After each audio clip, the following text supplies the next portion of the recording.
팔꿈치가 아파서 의료기관을 방문하시면 병원에서는 테니스 엘보, 즉 테니스 팔꿈치라는 진단을 받으실 수 있습니다. 그렇게 되면 환자분들은 저한테 주로 이렇게 말씀을 하시죠. 저 테니스 안 치는데요 라고 말씀을 하시는데, 테니스 엘보라고 하는 것은 이 팔꿈치의 과다한 사용으로 염증이 생겨서 이 팔꿈치 쪽에 통증이 오는 질환인데, 주로 테니스를 많이 치시는 분에게 나타나신다고 하여서 테니스 엘보라고 하는데, 꼭 테니스를 치시는 분에게만 발생하는 것은 아니고요. 손목과 팔을 많이 쓰시는 학생이나 혹은 주부, 또 팔을 많이 쓰는 배드민턴 선수 같은 분, 또 요즘에는 컴퓨터 PC 작업을 많이 하시는데 그래서도 오시기도 합니다. 테니스 엘보는 손목에서 팔꿈치까지 이어지는 뼈를 둘러싼 인대의 작은 부분적인 파열이나 혹은 염증에 의해서 생기는데요. 이 한 번의 충격이 크게 왔다 이런 경우는 사실 거의 드물고요.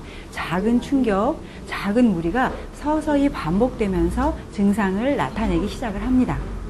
우리 팔꿈치를 보시게 되면 두 개의 동그란 돌출부가 있습니다. 보시면 이 부위와 이 부위, 이 두 개의 동그란 돌출 부위는 이 손목과 또 손가락을 움직이는 근육이 연결되어 있고, 이 사이를 이제 인대가 연결을 하고 있는데, 이 테니스 팔꿈치는 잠깐 제가 보여드릴까요? 첫 번째 바깥쪽에, 그리고 약간 안쪽으로 두 개의 돌출부가 있는데, 이것이 이 손목과 또 손가락을 움직이는 근육을 연결하는 이 부위가 되어 있고, 이 사이를 이 인대가 또 관장을 하고 있는데, 이 인대 부위의 염증 소견으로 테니스 엘보의 원인이 된다고 볼 수가 있습니다. 이 돌출된 두 개의 인대 중에 바깥쪽 부분, 이쪽 부분이 사실은 주된 원인이 되실 수가 있고요. 테니스 엘보의 주된 증상으로는 당연하게 팔꿈치 부위의 통증이겠죠. 그런데 초기에는 이제 굉장히 눌러도 많이 아프시지만, 눌렀을 때 약간 아픈 거는 거의 초기 증상이시고, 점점 증상이 심해지시면 작은 물건을 들다가도 떨어뜨리기도 하고, 조금만 힘을 주게 되면 팔꿈치 부분에 굉장히 큰 통증을 유발을 합니다. 이것이 심해지시면 어떤 경우에는 아침에 세수를 할 때, 이런 동작을 할 때도 굉장히 심한 통증을 느끼실 수가 있습니다. 특히 임상에서 보면 우리 주부님들이 가장 많이 통증을 호소하시는 부위인데요. 주부님들은 주로 빨래를 짤 때, 팔을 비틀거나 할 때 굉장히 통증을 심하게 호소하시기 때문에 가사 일을 하시는 분들에게는 굉장히 힘든 고통 중에 하나입니다. 테니스 엘보의 원인은 과사용에 있기 때문에 당연히 주의사항으로는 무거운 것을 들거나 팔의 사용을 자제해야 하는 것이 맞습니다. 그리고 치료 초기 처음 염증 발생 시에는 일반적인 염증과 같이 열이 나기 때문에 그때는 약간 차갑게 찜질을 해 주셔도 괜찮지만, 일정 시간이 흘러서 발생한 지 한 달 이상, 보름 이상 되셨으면 따뜻한 찜질을 하셔서 이 주위에 순환을 촉진시켜 주시는 게 맞고요.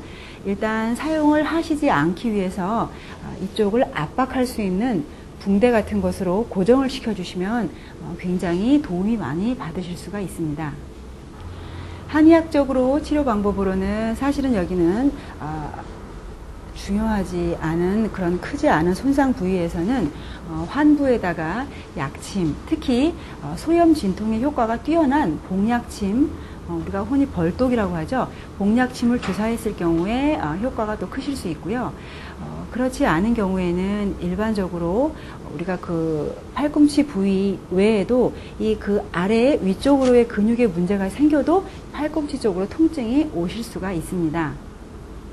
그래서 팔꿈치 쪽에 직접적인 염증을 치료를 해 놓더라도 그래도 통증이 가시지 않는 경우에는 그 팔뚝, 흔히 말하는 팔뚝 근육과 어깨 근육 위쪽으로까지 다 풀어주셔서 이쪽의 흐름을 원활하게 해 주셔야지만 테니스 엘보가 거의 깔끔하게 치료가 되는 것을 볼 수가 있습니다. 손상받은 인대나 근육은 굉장히 재발이 쉽기 때문에요. 한번 이렇게 문제가 오신 다음에는 최소한 몇 달 동안은 무리한 사용을 절대 금하시도록 하시고요.